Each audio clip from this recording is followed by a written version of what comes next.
वृंदावन ब्रज का हृदय है, जहाँ प्रिया प्रीतम ने अपनी दिव्य लीलाएं की हैं। इस दिव्य भूमि की महिमा बड़े बड़े तपस्वी भी नहीं समझ पाते। ब्रह्मा जी का ज्ञान भी यहाँ के प्रेम के आगे फीका पड़ जाता है। वृंदावन रसिकों की राजधानी है। यहाँ के राजा श्याम सुंदर, महारानी श्री राधिका जी हैं। इसमें तनिक भी संदेह नहीं है कि वृंदावन का कण कण रसमय है। वृंदावन श्याम सुंदर की प्रियतमा श्री राधिका जी का निज-धाम है। सभी धामों से ऊपर है ब्रज धाम और सभी तीर्थों से श्रेष्ठ है श्री वृंदावन धाम। वृंदावन की महिमा का बखान करता एक प्रसंग कुछ इस तरह से है। भगवान नारायण ने प्रयाग को तीर्थों का राजा बना दिया, अतः सभी तीर्थ प्रयागराज को कर देने आते थे। एक बार नारद जी ने प्रयागराज से पूछा, क्या वृंदावन भी आपको कर देने आते हैं? तीर्थराज ने नकारात्मक उत्तर दिया। तो नारद जी बोले, फिर आप तीर्थराज कैसे हुए?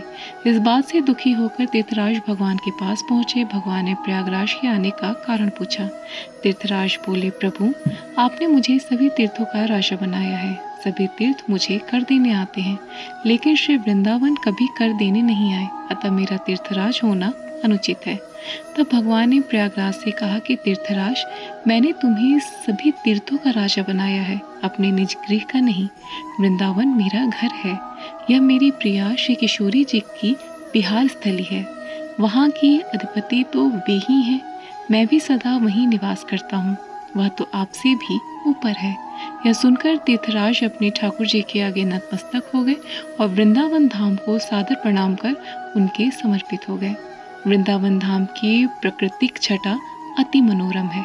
यह नगर 24 कोस में फैले हुए हैं। यमुना नदी इसे 3 ओर से घेरे हुए हैं। यहाँ के भांति भांति के सुंदर मनोहारी पुष्पों, पेड़ पौधों की लताएं, सभी से राधेश्याम स्वरों के आलाप स्वयं प्रभु के प्रभुत्व की लीलाओं से ओतप्रोत हैं, जिसका भान खुद ब खुद ही कर सकते हैं। वृंदावन सभी धामों से बढ़कर है, पवित्र है। वृंदावन धाम संपूर्ण विश्व में सर्वोच्च है। इसकी धरा, इसकी महिमा को शब्दों में कोई नहीं बयां कर सकता। यहाँ की महिमा अनंत और निराली है। राधा कृष्ण के समय यह नगरी कमल के पुष्प के समान खिले थे। प्राकृतिक रोशनी से सारा धाम प्रज्वलित और आनंदमय थे, जिनकी हम कल्पना भी नहीं कर सकते। किंतु ठाकुर जी को स्मरण कर उनकी छवि अपने मन में जरूर बसा सकते हैं और उनकी कृपा के हकदार बन सकते हैं। वृंदावन में तुलसी पौधा का विशेष वन होने के कारण इसे वृंदावन कहते हैं। आज भी यहाँ के घरों, मंदिरों, वनों में बहुतायत तुलसी पौधे पाए जाते हैं। जो भी भक्त यहाँ पधारते हैं, वो यहाँ के तुलसी पौधे अपने साथ अपने घर को ले जाते हैं। वृंदावन का कण कण रसमय है। यहाँ की छवि प्रतिक्षण नवीनतम है। यहाँ आज भी आराध्य की आराधना और उपासना चारों ओर सर्वदा गुंजनीय है। यहाँ के वृक्ष साक्षात कल्पतरु हैं।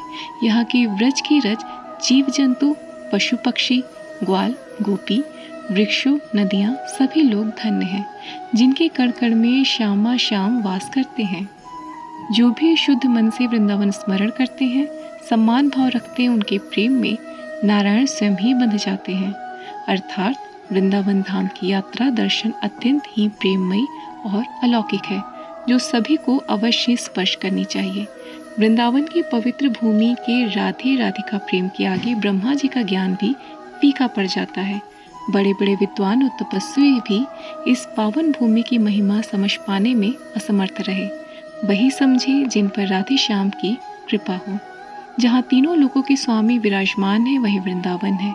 यह धाम ब्रज का हृदय है, जहाँ ठाकुर जी और माता राधिका अवतरित हो अनंत लीलाएं कर वृंदावन धाम की भूमि को अपने चरण कमलों से पावन कर दिए। ऐसे पवित्र तीर्थस्थल को बारंबार नमन है। वृंदावन में जन्म लेने को देवता भी तरसते हैं और प्रभु से विनती करते हैं, या उनके ही जन्म होंगे जिस पर श्यामा श्याम की असीम कृपा बरसेगी। वृंदावन की महिमा अनंत और अलौकिक है। सभी साधु संत महात्मा जैसे तुलसीदास जी, सूरदास जी, मीराबाई, राधा रानी की अलौकिक महिमा के गुणगान करते नहीं थकते। ब्रजरज को लोग अपने सर पे धारण करते हैं। यहाँ के पेड़ों की वास्तविक महिमा कोई नहीं जानता। पेड़ों के हर पत्तों, शाखाओं में राधा रानी का वास और गुंजन है। वृंदावन में कदम रखते ही तन मन में अजीब सा रोमांच की जागृति महसूस होने लगती है, जो कहीं और स्थान नहीं होती। फिर यहाँ से दूर होते ही सब स्थिर हो जाते हैं।